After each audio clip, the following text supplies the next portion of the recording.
innahum yakiduna kaida. Ya. Wa akidu kaida, kata Al-Qur'anul Karim. Baru diakhiri famahilil kafirin amhilhum ruwaida. Lah, yang famahil itu yang terakhir, yang ketika kalau yang di atas itu sudah tidak punya kekuatan lagi. Ya, di sini Al-Qur'an menyatakan, saya biarkan nanti sebentar lagi akan dapat kekuatan, akan dia diazab maksud saya. Oke, saya jelasin dulu baru nanti kita balik lagi ke ke bentuknya ya biar memudahkan. Oke. Innahu laqaulul fasl wa ma huwa bil hazl. Sesungguhnya Al-Qur'an tersebut innahu laqaulun ya, laqaulun fasl. Sungguh dia merupakan qaul, ucapan atau kalam, tapi sifatnya fasl. Fasl makna dasarnya adalah faslun ya, pemisah, fasilatun. Jadi kalau kita punya tasbih ya, masing-masing tasbih itu sama, tapi kalau kita kasih pemisah menjadi kelihatan bedanya antara bulatan yang satu dengan bulatan yang kedua, bulatan berikutnya, karena ada pemisahnya ya. Apa fungsi pemisah itu? Pemisah itu memberikan sesuatu menjadi clear, jelas, tidak membingungkan, tidak, kata orang Madura, tidak salbut ya. Karena semuanya jelas ya. Semua gambaran dari keruwetan, kesumpekan, gambarannya mix satu sama lain. Sesuatu itu kalau kepisah-pisah itu semuanya menjadi jelas ya. Tapi kalau campur baur jadi satu, embowe seruwetes. Sampai kita ngomongnya seperti seperti benang yang sengkarut itu, karena saking buletnya. Nah, Quran itu satu, menyatakan dirinya sebagai fasl. Apa maksudnya? Pesan Al-Quran, isinya Al-Quran, hukum-hukumnya Al-Quran itu clear, jelas. Di otak kita jelas, clear, tidak bulet, semuanya clear, jelas, nomor satu. Yang kedua, hukum Al-Quran itu tegas. Dia tidak pernah berubah oleh waktu, tetap saja, namanya fasl. Dia tidak ada kalam yang begitu kokohnya dalam memisahkan antara kebenaran dengan keburukan, antara hak dan batil ya, namanya fasl. Jadi orang mungkin menyatakan Quran itu cuma sekedar folklornya orang Arab zaman dahulu atau dan seterusnya. Quran menyatakan innahu laqaulun fasl. Yang pertama ya, clear, jelas, dia memisahkan antara keburukan dengan kebaikan, dia memisahkan antara hak dan batil, dan dia memberikan hukum yang tegas, tidak pernah berubah. Sedemikian clearnya Al-Quranul Karim itu. Namanya fasl, saya mudahkan. Kemarin sudah, saya hanya mereview ulang. Wa ma huwa bil hazl, dan dia bukan hazl. Hazl makna dasarnya sebenarnya kurus. Kalau ada hewan yang kurus, mahzul, dia tidak dikasih makan skinny, ya kurus. Gambarannya itu kalau kurus itu berarti tidak mampu apa-apa, tidak kuat. Sesuatu yang remeh-temeh, nggak kuat, namanya hazl. Atau makna lebihnya kemudian hazl itu sesuatu yang dianggap ya hanya sekedar pembicaraan biasa yang tidak punya kekuatan. Kata-kata yang sekedar untuk hiburan, kata-kata yang sebenarnya hanya untuk entertainment, kata-kata yang sebenarnya ya cuman ya begitu aja udah, nggak ada punya kekuatan, nggak punya kekuatan yang definitif, bisa memisahkan dan seterusnya, namanya hazl. Seperti ungkapan-ungkapan yang cuman sekedar untuk menyenangkan atau apalah, entertainment, namanya hazl. Fungsi intinya adalah hazl itu pokoknya kalimat-kalimat atau ungkapan-ungkapan yang tidak punya kekuatan. Karena mana dasarnya tadi hazl itu skinny, lemah. Ya. Apa maksudnya begini? Kalau kita pikirkan menarik, Nabi Muhammad itu diutus menjadi nabi, merubah masyarakat Quraisy itu tidak memiliki apa-apa kalau kita pikirkan kekuatannya. Tidak punya nuklir, tidak punya kesaktian mandraguna ya. Nabi juga robek pipinya, nah gitu. giginya juga tanggal dan seterusnya. Nggak punya senjata atau apalah, nggak punya semuanya. Gampangannya itu. Satu-satunya kekuatan Nabi adalah Al-Quranul Karim. Kita ini kalau melihat orang yang mau merubah, kenapa tentaranya banyak? Ya, yang di belakangnya. Atau dia punya persenjataan yang kuat. Atau dia punya kekuatan Rasul itu pada saat itu kalau kita pikirkan. Ya hanya satu, ucapan. Ide Al-Quranul Karim. Ya, Belanda menguasai Indonesia kenapa? Ya, dia punya tank. Dia punya persenjataan. Dia punya dan seterusnya. Jepang bisa menguasai kita ya karena itu semuanya. Bayangin sekarang ya, di masyarakat yang kokoh masyarakat ini namanya Quraisy. Punya semuanya dia. Ibaratnya ya untuk konteks saat itu. Lahir seorang nabi dan dibekali oleh Allah dengan kekuatan seperti Nabi Daud yang bisa besi baginya seperti tepung. Ya, atau Nabi Sulaiman yang punya tentara sekian dan seterusnya ya, jin-jin tuh semuanya menjadi pendukungnya. Enggak. Kalau kita perhatikan dalam pengertian normal ya, Muhammad tidak punya nopo-nopo. Ya, tidak punya apa-apa. Yang dimiliki hanyalah Al-Quranul Karim.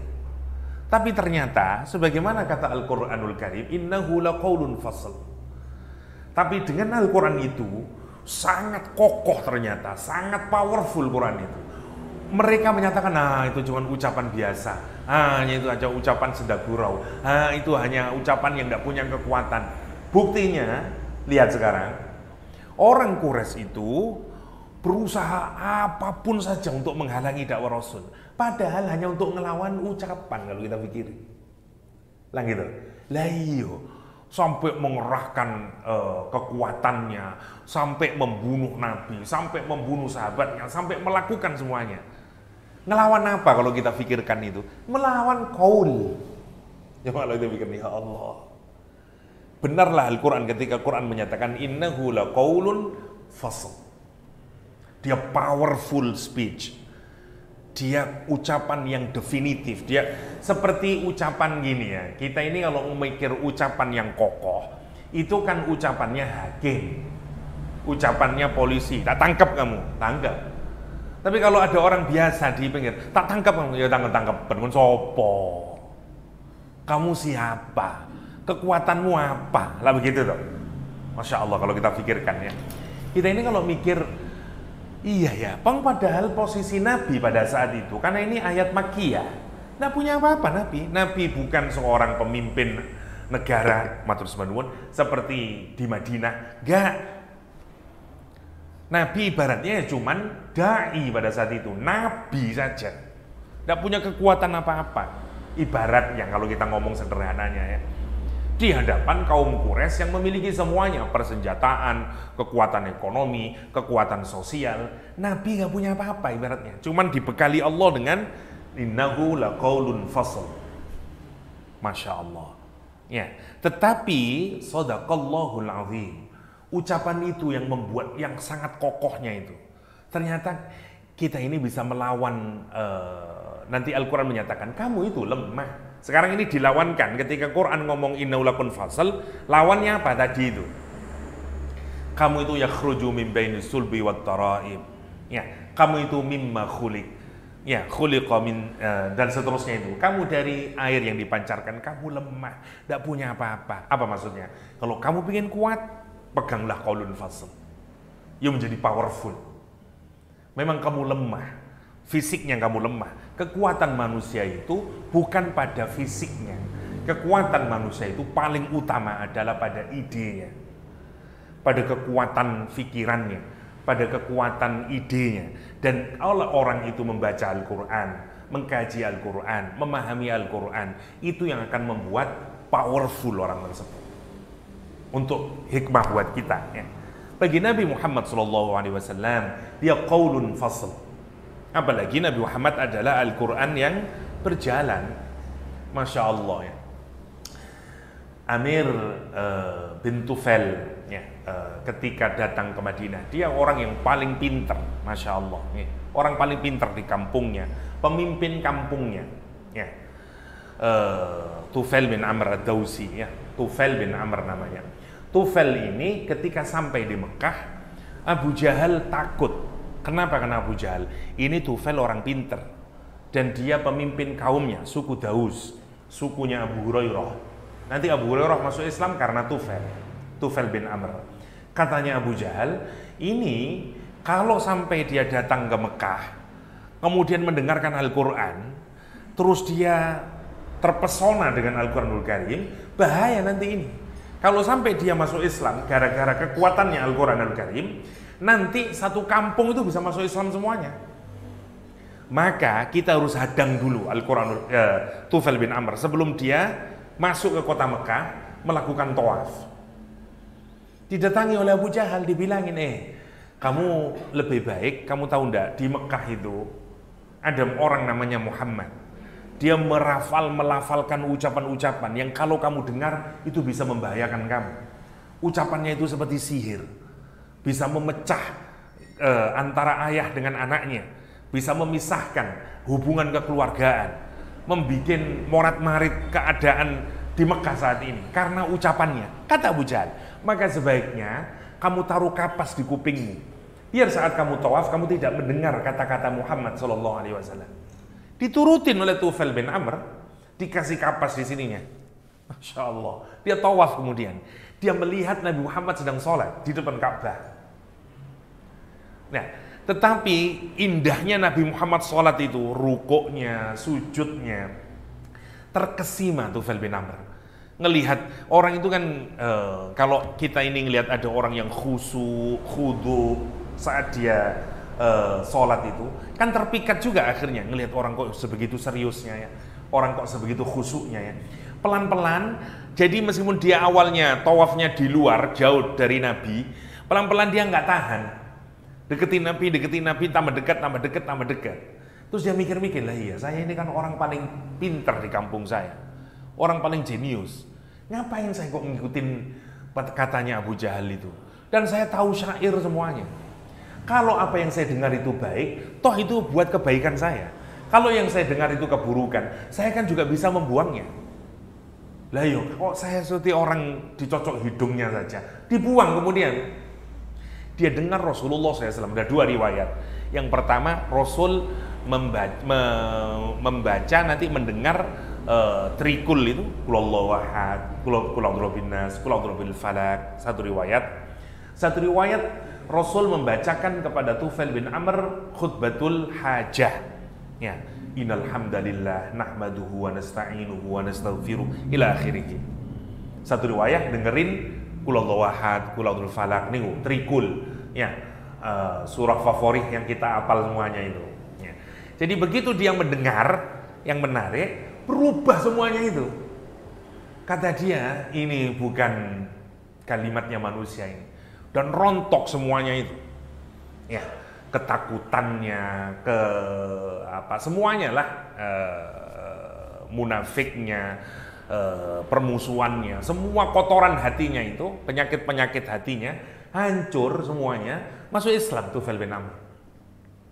Dan nanti minta doakan kepada Rasulullah SAW agar dia punya kemanfaatan, dan Rasul mendoakan semoga dia menjadi jalan hidayah buat orang yang lain.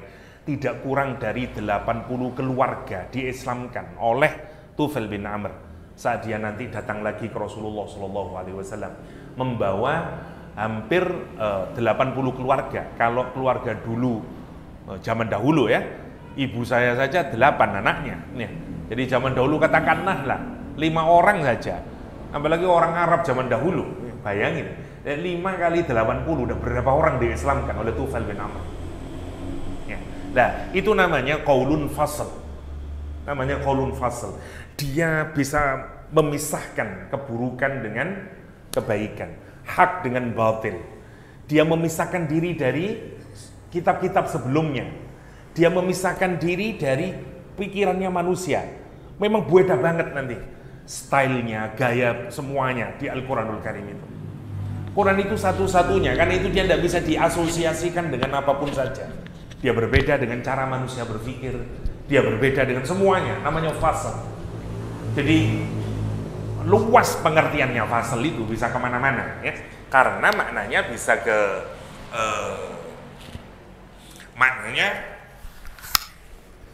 maknanya bisa ke apa namanya, ke sifat pemisahannya sendiri, clear buat otak kita, tapi juga bisa dipisahkan dari apapun saja buku-buku yang ada di dunia ini. Itu Al-Quranul Karim. Innahu laqaulun fasl wa ma huwa bil hazl. Dia bukan ucapan yang lemah, entertainment. Ya, ini juga ya. Yang menarik, siapa yang ngomong hazl itu? Orang di luar Islam. Tetapi yang menarik, orang di luar Islam sendiri yang juga ternyata tidak sesuai dengan ucapannya, karena menyatakan Quran itu hanyalah hazl. Mulai zamannya Abu Jahal. Kalau hazl, kenapa Abu Jahal itu kok terus-menerus mendengarkan Al-Quran? Kenapa Abu Jahal itu kok takutan sama Al-Quranul Karim? Dan seterusnya dan seterusnya. Sampai nanti detik hari ini. Karena itu setelah Al-Quran menyatakan wa ma huwa bil hazl, apa kalimatnya? Innahum yakiduna kaida. Lihat sekarang. Innahum yakiduna. Sesungguhnya mereka itu, siapa? Orang-orang kafir Quraisy pada saat itu, sampai nanti yaumul qiyamah ya. Semua orang-orang yang memusuhi Islam. Innahum pakai taukid. Innahum, sungguh mereka itu. Maksudnya apa? Mereka melakukan banyak usaha, sungguh-sungguh mereka itu. Bukan sekedar biasa mereka melakukan. Ngapain mereka? Yakiduna. Sudah dikasih inna, pakainya fi'il mudhari' lagi. Innanya menunjukkan taukid, sungguh-sungguh. Yakidunya menunjukkan fi'il mudhari', pekerjaan yang dilakukan bukan sekali, berkali-kali mereka melakukan. Melakukan apa? Kaid. Ada makar, ada kaid. Usaha yang dilakukan untuk penipuan, namanya kaid atau plot dalam bahasa Inggris ya, plot, perencanaan busuk. Kalau kita punya rencana tapi ini niatnya buruk, namanya makar atau plot. Bedanya apa? Gini, kalau sama-sama sebenarnya makar itu kalau orang membiarkan sepertinya kita ini menang, tapi nanti ujungnya kita akan kalah. Ya, makanya ada penipuan unsur di dalamnya, baik makar atau kaid. Bedanya begini, kalau kaid itu bedanya nomor satu, di dalamnya untuk membalas. Karena kamu telah nyakitin saya akan sakitin balik kamu. Nah itu ada unsur itunya, ada unsur apa namanya itu, pembalasan nomor satu. Nomor dua, bedanya kalau kaid itu yang nampak sama yang tidak nampak berbeda. Seperti melakukan A, ujungnya ini mestinya B, tapi ternyata yang dilakukan itu niatnya bukan itu. Ada niat tersembunyi, beda dengan makar. Tapi maksudnya, pintu masuknya dari sana. Caranya. Lah, tapi niatannya apa ini? Untuk apa ini? Kalau berbeda antara yang dilakukan sepertinya perjuangan politik misalnya, tapi sebenarnya tujuannya ekonomi, namanya kaid. Tapi kalau jelas dua-duanya, namanya makar. Tujuannya politik, ya memang untuk meraih kekuasaan politik, namanya makar. Seperti NII, gitu. Misalnya, ini jelas negara Indonesia, dia mau merubah kerjanya ya cuman kerja politik, yang memang melakukan itu, dan seterusnya, namanya makar. Wa makaru wa makarullah wallahu khairul makirin. Kalau kaid bedanya koyoe politik tapi asline ekonomi misalnya, namanya kaid, seperti yang dilakukan oleh Abroha ya. Ara'aita alladhi yukadzib alam tara kaifa fa'ala rabbuka bi ashabil fil alam yaj'al kaidahum, kata Al-Quran. Quran tidak menggunakan makar tapi menggunakan kaid. Kenapa? Karena Abroha menyatakan ini perang agama. Dia datangin kerajaan Syria, datangin kerajaan Habasyah, karena dia mengikat ini gereja kita dihancurkan nih. Sepertinya perang agama, dan ngirimin semuanya. Syria ngirimin tentaranya, Habasyah ngirimin tentaranya. Karena itu menjadi kekuatan yang besar, berangkat ke Mekah. Untuk apa? Nyerang negara kafir, ibaratnya begitu. Kekuatan kafir yang jelek-jelekin kita agomo. Makanya perang. Padahal niatnya Abraha apa? Niatnya itu biar daerahnya dia, yaitu Yaman, negerinya dia, itu nanti bisa menjadi pusat ekonomi baru. Karena dulu pusat ekonomi Yaman, tapi gara-gara kena banjir, kemudian portnya itu saya Pak? Pelabuhannya itu yang dulu buat transit itu hancur kena banjir, sehingga sekarang orang tidak jadi milih Yaman lagi ceritanya dulu. Lah, sementara Mekah tetap menjadi destinasi. Kenapa? Karena ada Mekah, ada Ka'bah itu.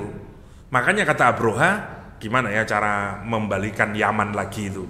Dia membangun katedral yang sangat tinggi, namanya Al-Qulais.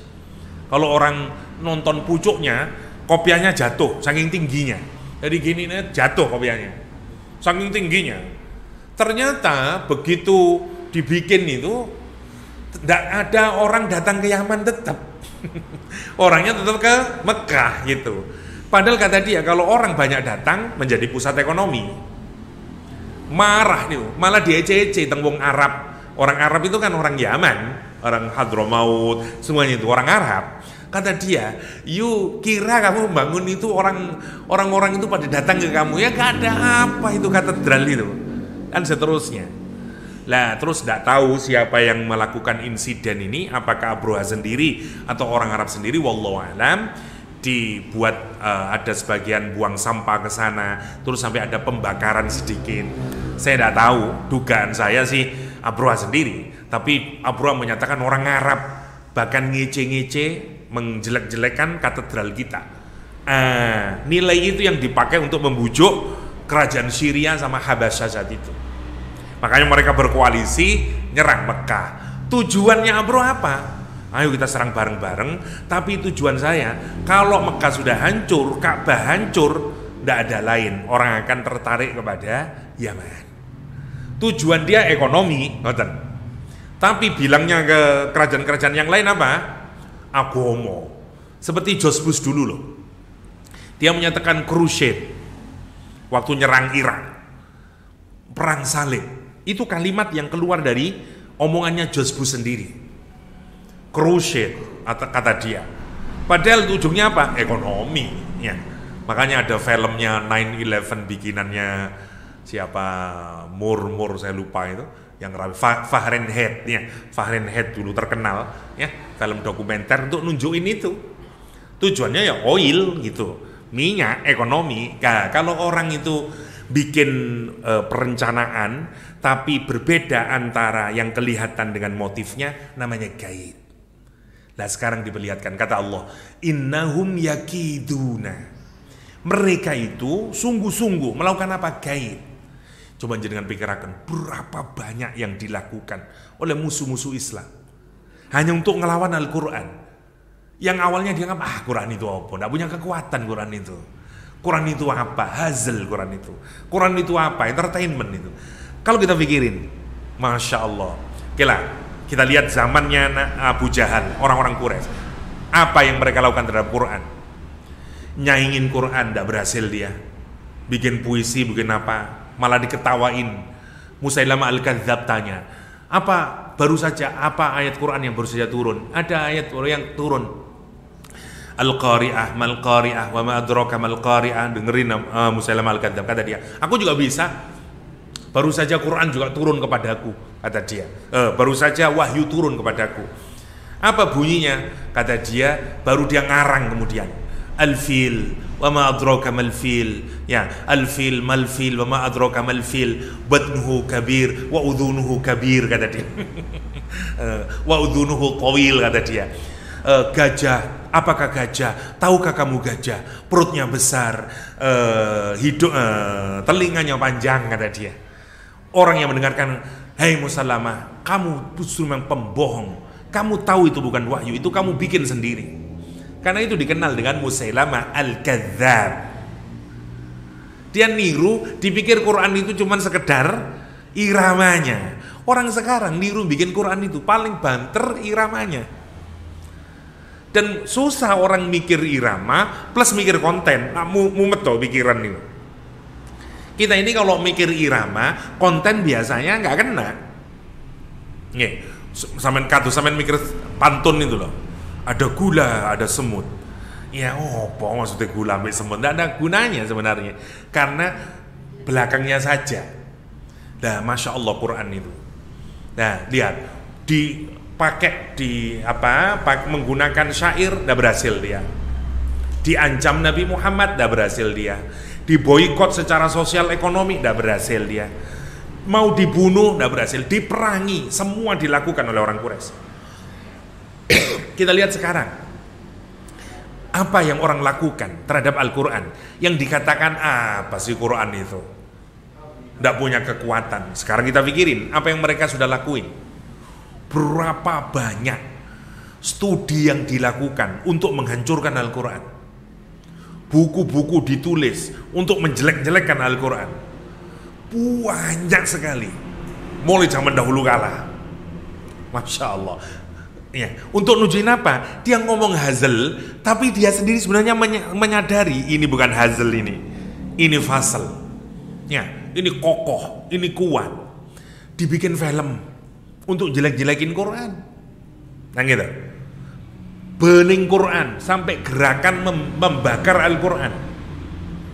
Kalau kita pikirin itu, saking apanya itu, saking di hotel Asyidda, ya di Batu, sampai diinjak-injak Quran dan dibakar. Untuk nujuin apa? Lah kalau dia lemah, ngapain kamu injak-injak itu? Kalau kamu menganggap Quran itu tidak punya kekuatan, tidak powerful Quran itu, yang merubah manusia, merubah otaknya, hatta sampai bikin peradaban gilang gemilang dulu di masa Abbasiyah, hanya karena Quranul Karim. Masya Allah. Quran menyatakan innahum yakiduna kaida. Bayangin kalimatnya ya, dipakai fi'il mutlak, dikasih innahum yakiduna kaida. Saking nemennya mereka berusaha apapun untuk melakukan itu, untuk dan seterusnya. Karena apa Al-Quran mau bilang, kamu itu lemah, memang kamu tidak punya apa-apa, tapi kalau kamu sudah memegangi Quran, kamu hidup dengan Al-Quranul Karim, kamu kokoh, musuhmu akan gentar, kira-kira begitu. Dan mereka mau melakukan apapun saja, ya, hanya untuk membungkam Al-Quranul Karim. Innahum yakiduna kaida. Kata Al-Quran, wa akidu kaida, dan aku juga akan bikin makar, bikin kait kepadamu. Nah, tetapi menarik, kalau orang-orang ini, orang Quraisy itu menggunakan innahum, ya, innahum, sungguh-sungguh, Allah tidak menggunakan kata inna, wa akidu kaida. Ya, mereka sungguh-sungguh ngoyo melakukan berbagai macam untuk menghancurkan Al-Quran, untuk menghancurkan Rasulullah SAW sebagai manifestasi Al-Quranul Karim. Tapi kata Allah SWT, wa akidu kaida, aku juga akan melakukannya, membalasnya juga, bikin plot juga, tetapi tanpa inna, untuk menunjukkan apa? Mudahnya Allah. Nomor satu, mengokohkan juga kepada Nabi Muhammad dan orang mukmin. Tenang saja, kamu kira Allah tidak melihat, dan Allah tidak merencanakan juga. Allah juga melakukan perencanaan juga, ya. Tetapi tenang aja, kul Muhammad, tenang. Ibaratnya, tenang orang, jangan dikira Allah juga tidak merencanakan. Nah, itu yang harus masuk di otak kita. Kenapa? Karena habis energi kita kalau ngurusin mereka. Tidak akan pernah selesai. Jenengan kalau mikirin orang-orang yang memusuhi Islam, terus itu sampai yaumul kiamah. Dan energi kita habis kalau kita mikirin itu. Ya harus kita lawan, tapi lawanlah dengan cara yang baik, nomor satu, ya, dan tidak ngabisin emosi kita. Kenapa? Karena salah satu yang mau diambil oleh mereka adalah kemarahan kita, sehingga kemudian benarlah pernyataan mereka. Lihat dulu, orang itu kalau pakai Al-Quran ya gitu, destruktif, kayak binatang, ya bakar-bakar, ngurusak-ngurusak. Itu memang yang mau mereka cari, banyak motifnya mereka. Jadi kadang-kadang mereka bikin itu bukan tujuan hanya untuk menjelekkan Quran saja, karena dia mau membuktikan kepada semua orang, lihat wataknya orang Islam. Kenapa bisa begitu itu? Ya karena Quran, lihat tuh. Memang Quran itu kitabnya teroris, gitu jadinya. Makanya kita harus tahu diri, harus mengerti kita apa sikap yang terbaik yang harus kita lakukan. Ya, Masya Allah, itu yang harus kita pikirkan ya. Misalnya Gillen Posten ya, bikin karikatur, atau Charlie Hebdo dulu kalau jangan masih ingat ya, di Prancis, majalah karikatur itu bikin Nabi Muhammad yang dikasih bom di kepalanya itu ya, ramelah dunia. Coba kalau kita pikirin, wah Pakistan berjalan ya, nutup wah dan seterusnya, bakar demo di depan kedutaan Prancis dan seterusnya. Kita tidak menyalahkan itu, tentu kita harus mengekspresikan ke dunia bahwa memang dunia mengakui freedom of speech, expression ya, of speech, tapi tidak boleh juga melanggar haknya orang lain dan seterusnya. Dunia harus tahu itu, tapi harus kita hati-hati, jangan sampai membakar, jangan sampai bikin chaos, jangan sampai. Kenapa? Karena kalau kita melakukan itu, benarlah Charlie Hebdo.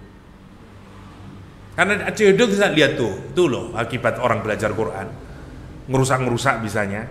Jadi alih-alih kita menyuarakan kezaliman yang dilakukan oleh Charlie Hebdo, justru orang di luar itu justru melihat, lah iya ya, memang bisa jadi teroris orang itu kalau belajar Quran. Nomor satu.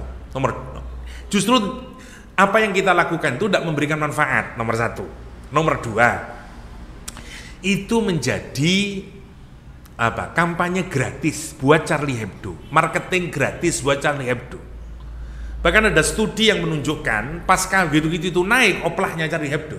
Lah kurang ajar tuh. Memang itu yang mereka mauin. Dia mau dapat iklan gratis. Akhirnya semua orang mencari koran Charlie Hebdo dan dia dapat uang. Wah, itu tujuan dia. Dan dia gini-gini kipas dia. Ya kamu teriak-teriak aja seperti anjing sana teriak-teriak. Saya dapat cuannya. Makanya kita jangan kita harus mengambil sikap yang benar.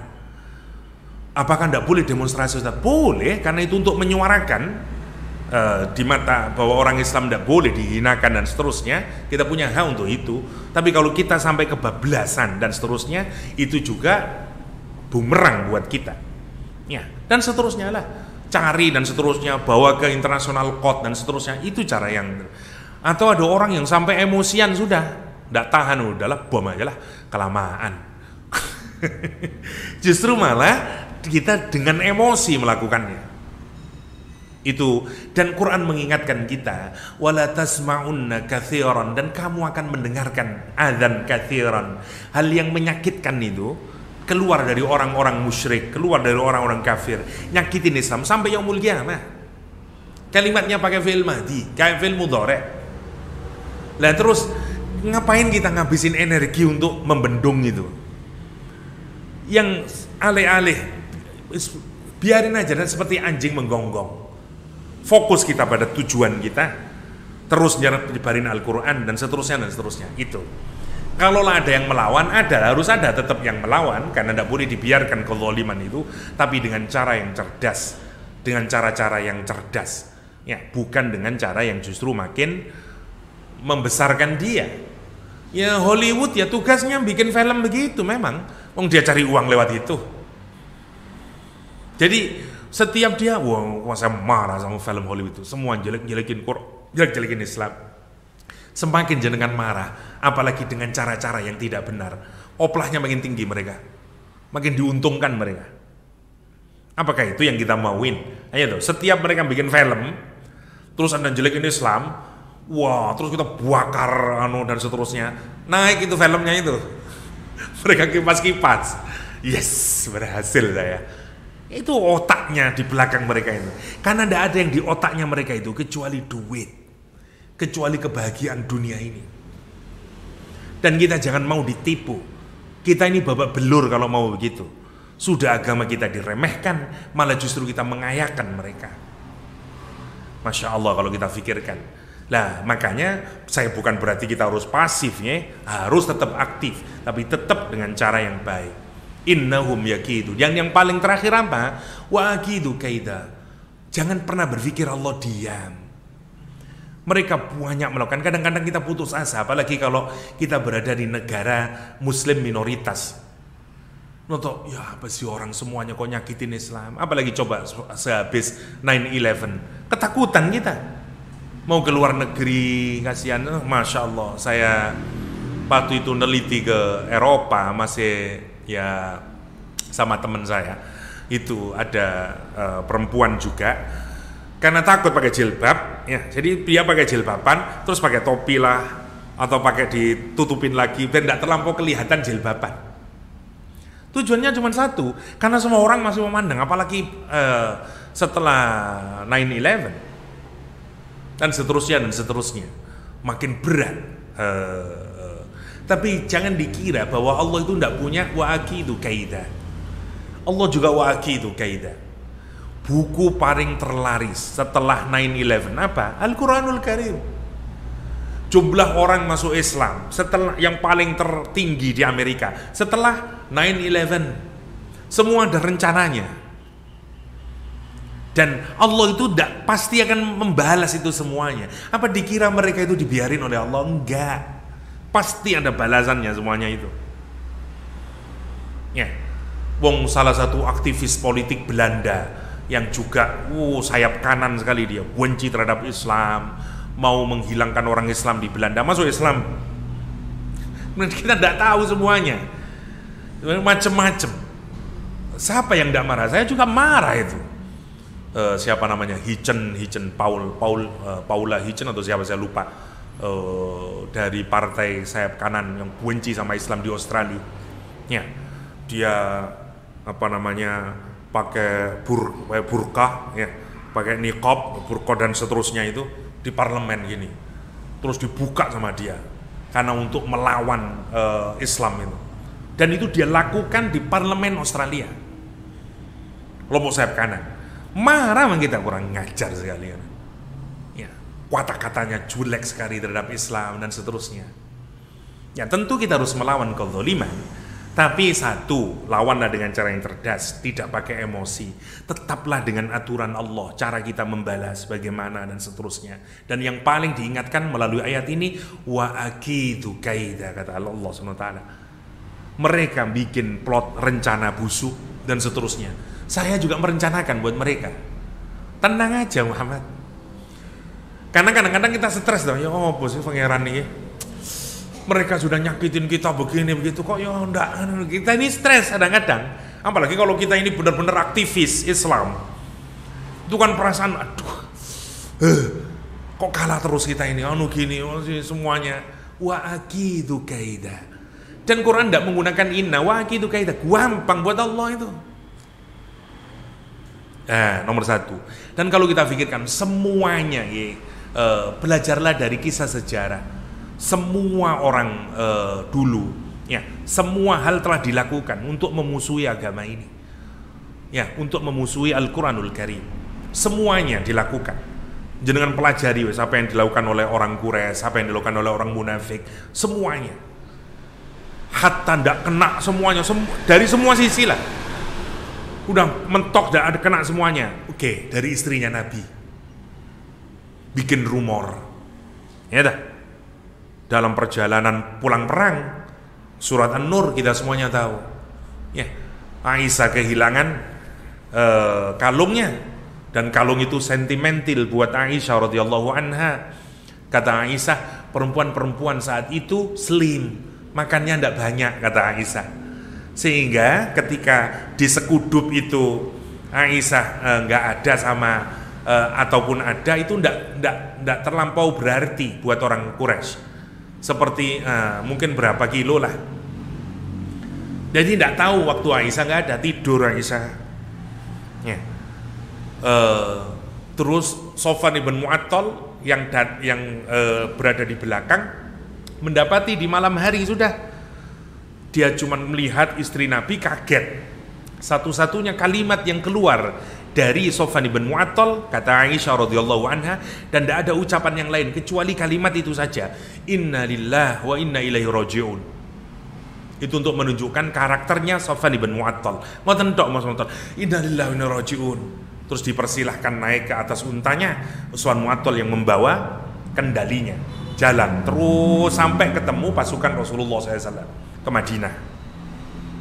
Tapi orang munafik yang juga menjadi pasukan Nabi saat itu, termasuk Abdullah bin Ubay bin Salul, ngelihat itu semuanya. Mulai digoreng, lihat. Innahum yakiduna. Tetap mawon digoreng. Teng sinten Abdullah bin Ubay bin Salul. Ma najat minhu, kata dia, wa ma naja minha, kata dia. Si perempuan itu tidak selamat dari si laki-laki itu, dan si laki-laki itu nggak selamat dari si perempuan itu. Itu kalimatnya dalam Sahih Bukhari. Kalau sekarang, ibarat kalau sekarang bahasanya, ya gak mungkin lah wodonome lanang wedok sak mobil kelurun dua-duaan lagi. Kati opo? Coba pikirno kati opo? Gak mungkin lah. Ngoten nek zaman saniki. Ngomongnya Abdullah bin Ubay bin Salul, kurang ajarnya. Dan semua orang tahu kalau memang yang datang telat mereka berdua. Wow, datanya kokoh sekali ini. Mulai ditaruh Facebook, Twitter, semuanya ditaruh. Coba bayangkan. Nabi sumpek, gak bisa ngapa-ngapain. Masyarakat terbelah. Rumor itu beredar 1 bulan lamanya. Sampai bukan hanya orang Yahudi munafik yang mempercayai berita rumor itu, orang Islam, sebagian orang Islam ikut menyebarkan. Dan bukan tanggung-tanggung ini, bukan orang Islam biasa. Kakaknya istrinya Rasulullah, bayangin. Kakaknya istrinya Nabi, Hamnah binti Jakshin. Istrinya Nabi Zainab. Kakaknya ikut nyebarin. Hasan bin Sabit, penyairnya Rasulullah yang punya podium di Madinah, di Masjid Nabawi, untuk membela Nabi kalau syair. Hasan bin Sabit yang ikut perang Badar, semua ikut perang Badar ahli surga, jaminan itu sudah dari Allah SWT. Bahkan Allah menyatakan sakarepe wong iku wis kate nglakoni apa terserah dia. Pasti kalau orang ikut perang Badar ahli surga, dia mau melakukan apapun aja digaranti oleh Allah SWT. Bayangkan, ikut menyebarkan. Plus siapa lagi? Jadi saking masifnya itu, sampai ponaannya Abu Bakar As-Siddiq, ya, Mistaq bin Utsatsah. Bayangin 3 sahabat Nabi. Quran bahkan tidak menyebut 3, usbatun minkum. Yang kita kenal 3 orang. Tapi Quran menyatakan innal ladzina ja'u bil ifki usbatun minkum, kata Al-Quran. Sekelompok dari kalian sendiri. Usbah itu berapa? Kalau dalam bahasa Arab, usbah itu adalah 3 sampai 10 pendapat pertama, pendapat kedua 10 sampai 40 orang. Bayangin itu. Saking apanya itu, saking masifnya. Gara-gara siapa? Gara-gara ini tadi. Kurang ajarnya Abdullah bin Ubay bin Salul bikin kait. Nabi sumpek ya opo iki. Tapi Nabi ngijin cara yang benar. Itu cara yang dilakukan oleh Nabi. Orang yang dekat dulu, keluarga dalam dulu ditanyain. Usamah bin Zaid. Apa? Berarti putu ya, anak angkat Nabi Zaid bin Harisa. Punya anak namanya Usamah. Usamah bin Zaid ditanyain, gimana pendapatmu tentang Aisyah? Wallahi ya Rasulullah, aku tidak pernah melihat kecuali kebaikan pada diri Aisyah radhiyallahu anha. Ali bin Abi Thalib ditanyai, ya apa Ali? Jawabannya Ali yang benar ya. Allah itu tidak menyempitkan engkau, tidak menyusahkan engkau ya Rasulullah. Masih banyak wanita seperti Aisyah yang lain. Ali itu bukan benci sama Aisyah, sama sekali enggak. Tapi karena dia sangat kasihan sama Nabi, sing sumpek. Karena ini gimana? Karena ini dilancarkan oleh orang Quraisy, oleh Abdullah bin Ubay bin Salul di Madinah, bukan hanya untuk menjelekkan Aisyah, tapi siapa yang mau digrogotin? Rasulullah, kredibilitas Rasul sebagai seorang suami. Karena kalau sampai itu benar-benar selingkuh, hancur Rasul sebagai suami. Dan ngatur bojone gak iso kok ati dadi pemimpin. Hancur Islam. Itu yang mau digarap oleh Abdullah bin Ubay bin Salul. Masya Allah. Kalau kita pikirin. Jadi Ali kasihan. Itu kenapa Aisyah tidak senang dengan komentar Ali. Karena kata Ali bin Abi Thalib, Allah mboten nyempitkan jenengan ya Rasulullah. Masih banyak maksudnya pun mikir juru-juru. Kalau emang Aisyah banolah cerainya akan mawon ibaratnya. Udahlah, masih banyak yang lain. Ya, istri-istri kalau mau seperti Aisyah masih banyak yang lain. Sebenarnya itu diucapkan karena apa? Karena sumpek. Ya. Belum cukup Barirah, pembantunya Aisyah yang 24 jam bersama Aisyah. Piye, Mbak? Menurut Anda gimana Aisyah itu Barirah? Kata Barirah, wallahi saya tidak pernah melihat ibunda kita Aisyah radhiyallahu anha satu kejelekan pun kecuali kebaikan saja. Yang saya ingat cuma satu saja kejelekan dia, yaitu suatu saat dia bikin roti, waktu sudah bikin adonan roti tertidur, terus adonannya dimakan oleh hewan. Ya situ aja, lalai dalam waktu bikin roti, itu aja kelemahannya. Masya Allah. Belum cukup Rasul, belum cukup. Udah dari keluarga dekat semua positif, ngumpulin semua sahabat di masjid, ditanyain sama Rasulullah, gimana pendapat kalian terhadap Aisyah, gimana pendapat kalian terhadap Sofwan. Yang saya ketahui Sofwan orang yang baik, semuanya positif baik. Siapa yang bela saya? Kalau nanti ketemu siapa ini yang bikin gara-gara ini? Ansor bilang, saya siap bunuh ya Rasulullah. Khazraj bilang, saya siap bunuh ya Rasulullah.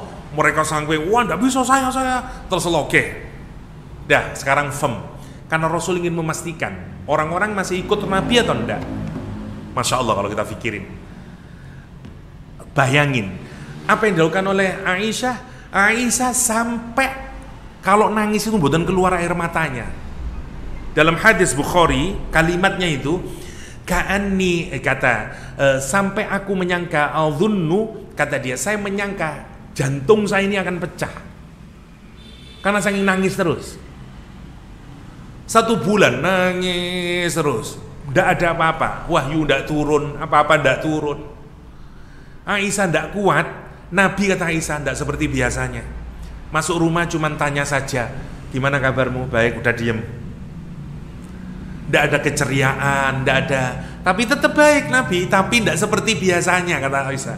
Gak kuat Aisyah, minta izin pulang ke rumahnya.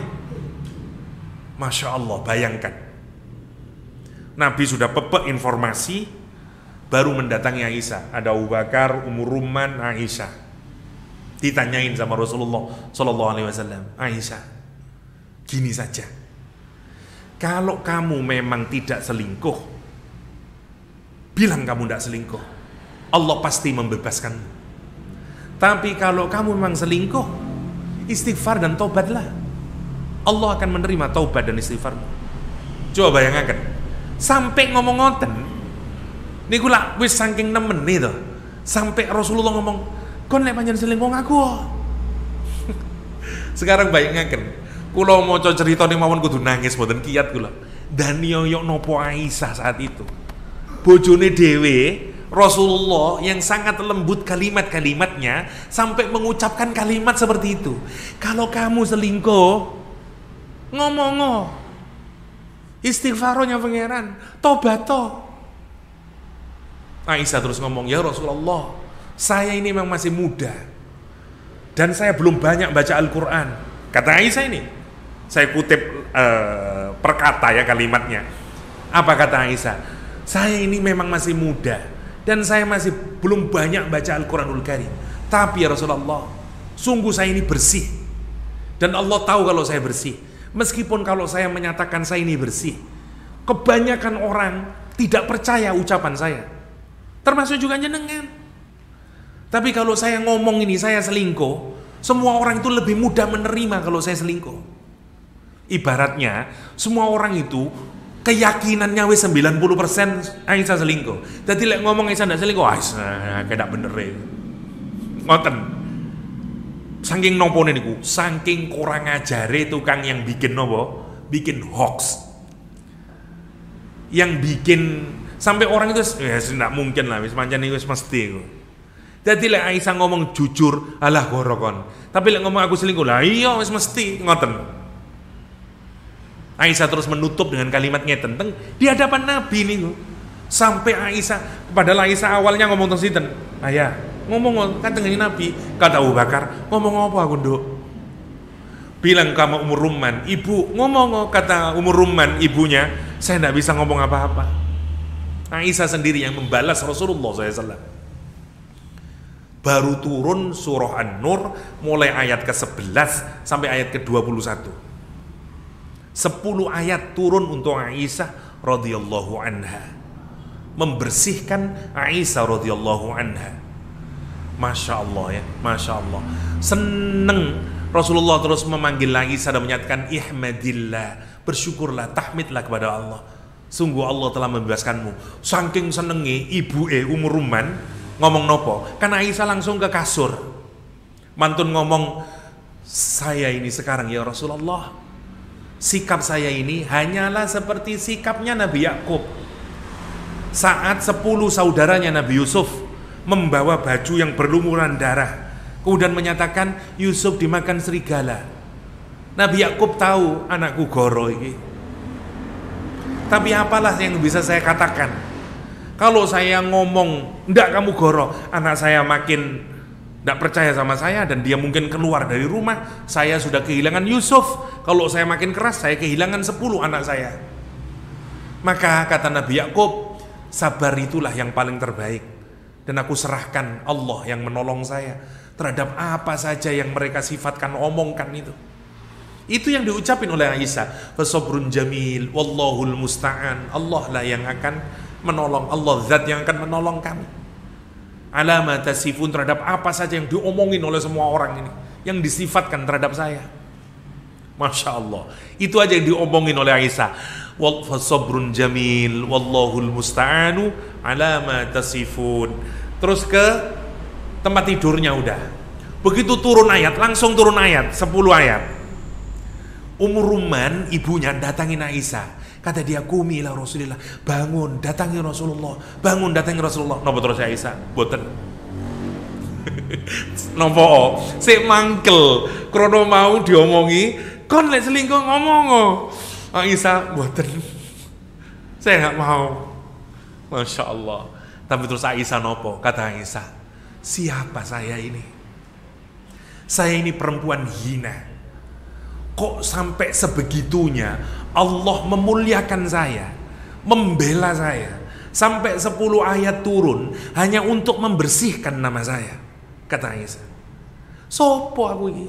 Makanya syukurnya sampai nangis boten karu-karuan Aisyah. Kenapa? Karena Masya Allah, sing belani Aisyah niku Allah Subhanahu wa ta'ala. Langsung kata Aisyah, aku itu paling banter mengharapkan apa? Kata Aisyah, Rasulullah mimpi. Ini ndak Rasulullah mimpi, 10 ayat turun. Allah. Bayangin, itu namanya wa aqidu kaida. Wah, kalah lagi Abdullah bin Ubay bin Salul. Lihat, banyak sekali kaid yang dilakukan itu. Tapi Allah cuma menyuruh apa? Kata Al-Quranul Karim, wa aqidu kaida famahilil kafirina amhilhum ruwaida. Mahala itu biarkan, kasih waktu tangguh, kasih waktu tangguh, biarin, kasih waktu tangguh sebentar lagi, kasih waktu tangguh. Kata Allah Subhanahu wa ta'ala. Ibaratnya gini, kita ini kan sering kalau ada musuh yang nyakitin kita ini tidak sabaran. So kepuk naik wes, lah gitu doh. Apalagi lihat Nabi Muhammad ini bukan seminggu, 13 tahun. Jangan bayangkan ya, 13 tahun itu Allah hanya menyuruh, udah Muhammad, tenang aja. Ya, tenang aja, udah, ya, tenang aja, beres, tenang aja. Tapi dia ini ngalan, iyo, tenang, aku roh. Seperti kita ini misalnya ya punya bapak, terus ada tetangga nyakitin kita dan segala macam, terus lapor bapak kita, anu ya, iyo sih aku roh, mari ini gampang kok tak anu ya. Bapak dia ini anu, iyo, aku roh, tenang aja kon. Tenang aja, engkau tak anu ya. Tapi apa anu mana? Iya tenang. Kira-kira kita yang ditenang-tenangin bisa tenang? Bukan tenang, kurang ngajar. Islah bapak kesuwen ngomong tok bapak itu. Ngeten toh? Sekarang bayangkan. Itu yang diajarkan Allah kepada Nabi Muhammad SAW. Famahilil kafirina amhilhum ruwaida. Tidak apa-apa, kasih tangguh mereka. Orang kafir itu, aku kasih masih tangguh sebentar saja. Ruwaida itu kasih waktu tangguh sebentar aja. Lah, apa maksudnya? Gini, kata para ulama. Yang pertama, ada mufassirnya, amhilhum ruwaida. Jadi yang pertama, Allah membiarkan sebentar, dibiarkan saja. Karena bukan dibiarkan, bukan untuk tidak dibalas pada waktunya, boten. Jadi dikasih masa tangguh, dikasih masa tangguh terus. Ada banyak tujuannya.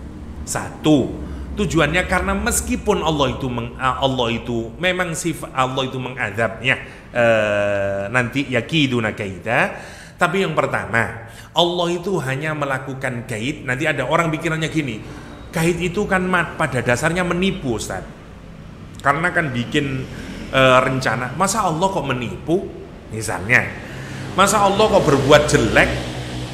Yakiduna itu kan kejelekan, innahum yakiduna. Tapi Allah kok membalas wakidu kaida, kata yang pertama maknanya.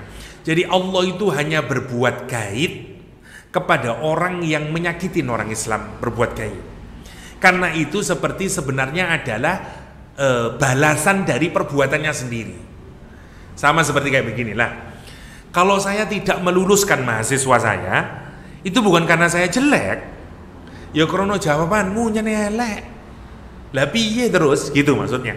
Jadi jangan alamatkan keburukan tetap kepada Allah. Ya, mosok jenengan terus ngarani itu Pak dosen ora bener yo, jelek yo. Mosok saya ndak diluluskan. Lah iya wong jawabanmu koyo ngono to. Ya dan seterusnya. Jadi itu impact saja dan Allah hanya memberikan sebagai respon saja. Bukan aktif. Jadi kalau orang itu tidak aktif, ya tidak bisa kita menganggap orang itu jelek kan begitu. Seperti orang membawa kasus ke hukum, iku jelek, mosok ngono digonyong polisi. Ya iya wong awakmu mateni anakku.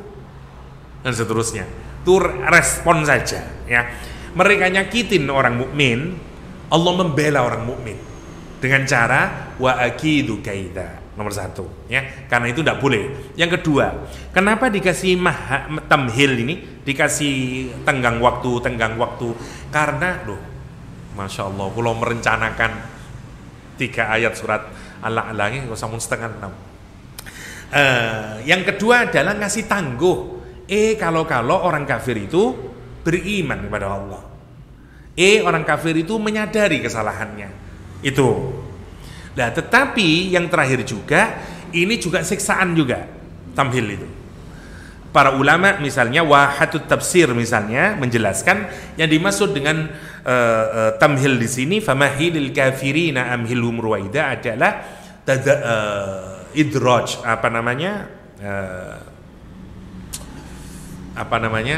dikasih pelan-pelan oleh Al-Qur'anul Karim, di spoil ya. Sanastadrijuhum kalau kata Al-Qur'anul Karim, ya, istidraj, ya, dikasih dipelan-pelanin tapi ujungnya dahsyat, kan lebih parah toh gitu. Itu mending digepuk aja wis, nah gitu toh. Saya sering nyontohin istidraj itu, misalnya saya bilang kepada istri, ayo nanti malam saya ajakin kamu makan malam yang di restoran paling mahal, pakai candlelight misalnya. Mangan wena candlelight, mari makan terus dek sepurane ya. Sejak saat ini saya ceraikan kamu. Wah, ngoten. Itulah mulai mau apa Mas? Alah apa kok dijak sing anu? Sing mangan sing ngene. Lah niku namanya istidraj. Istidraj itu dienakno dhisik, dibiarin kene terus blek. Lah namanya istidraj. Orang itu kalau berbuat maksiat tidak dihukum oleh Allah, dibiarkan terus. Makanya definisi idraj adalah Allah terus ngasih kamu nikmat sementara kamu terus berbuat maksiat. Namanya istidraj. Makanya hati-hati kalau awak kok sukses terus ya, padahal ya ndak tahu sholat. Kabeh kok enak terus aku ya. Istidraj. Jangan-jangan itu, hati-hati, pelan-pelan. Seperti karena istidraj dari kata darajah. Darajah itu anak tangga, masuk ke dalam bahasa Indonesia derajat. Istidraj itu kita dinaikkan tangga oleh Allah. Dienakno terus, dan dhuwur dijungkrakno, blek, ngoten. Namanya istidraj. dari kata darajah. Darajatan. Itu anak tangga, karena anak tangga itu darajatan ula, darajatal tsaniyah, terus darajah. Tadarruj, apa artinya tadarruj? Bertahap. Namanya tadarruj. Secara bertahap, tadarrujan. Ya, bertahap. Makanya istidraj bertahap, tidak langsung dihukum oleh Allah. Geneng noy. Kalau Ustaz Nu'man ngasih contoh lebih menarik lagi. Anjing dikasih dia dikasih kurungan, terus dikasih tali di sininya. Talinya panjang 2 kilo. Terus dilepasin kurungannya itu. Anjingnya menyangka, wah saya sekarang bebas lari dia. Awalnya pelan-pelan dia lari, jalan, lihat kanan kiri, nggak ada orangnya ini. Oke, makin kenceng. Terus dia merasa free. Yes, saya bebas, lari sekencangnya. Dia tidak sadar, habis 2 kilo ngapain dia? Mati dia. Ya enggak? Karena dia tidak sadar, seperti wah sedang lari sekencangnya, tidak ada orang. Dia tidak sadar kalau ada ikatan di lehernya yang terhubung di sana. Terus dia merasa aman, lari kenceng, setelah 2 kilo mati dia. Namanya istidraj. Orang itu digituin sama Allah, diulur, terus karena didi, aneh-aneh kan ya. Namanya istidraj.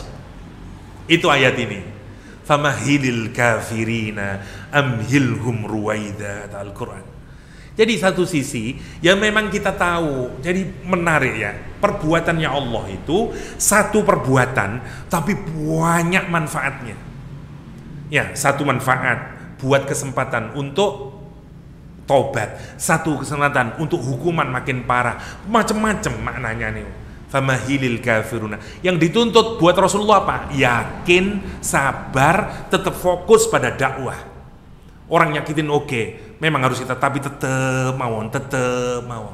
Kata para ulama, kapan amhilhum ruwaida itu? Perang Badar. Ada yang menyatakan nanti yaumul kiamah, karena menurut Allah hidup di dunia ini pendek. Ya, meskipun orang menyangka ini lama, tapi menurut Allah ya sa'ah, yaitu yaumul kiamah itu qaribah. Meskipun orang-orang yahsabuna, mereka menyatakan ba'ida wa narahum qaribah, tapi kami melihatnya pendek saja hidup di dunia ini, dan seterusnya.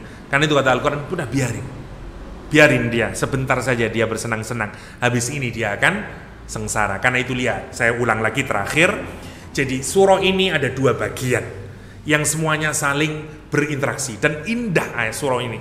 Bahkan ada banyak kalimatnya yang diulang 2 kali. Yang pertama at-tariq 2 kali, was-sama'i wat-tariq wa ma adraka mat-tariq.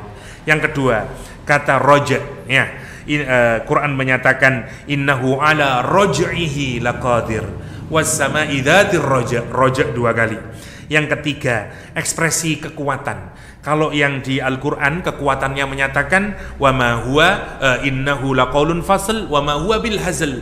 2 Quran menyatakan kekuatannya. Dia fasl, dia bukan hazl.